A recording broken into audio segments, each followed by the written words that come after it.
Remixed by ایمان حاجی نژاد.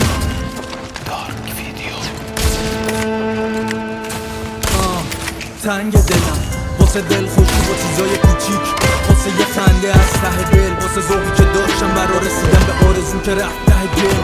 واسه روزایی که از سر خوشی تا خیلی کردیم از شب عید، واسه این که صبح بزر دهنی گوشام خبرای بد نشنبه هی، حتی واسه اون که حرف زد و نموزن من که آدم ها خودشون نروندن این بهار از پایزم خزون تره، واسه فکری که با سندی آزاد نشد، دلی که با هر چی ساخت و آباد نشد، روزایی که هنو قهر نبود با ما رو یا هنو نکرده بیخفتم پاران رو دلم واسه روزایی دستمون بی نمک نبود، نمیدونستم آدم ها میرن از پلو، روزایی که پاهم انقدر بی نمک نبود، دیکو تا که ثانیه ها بی هدف نبودن و تنگه، واسه روزایی که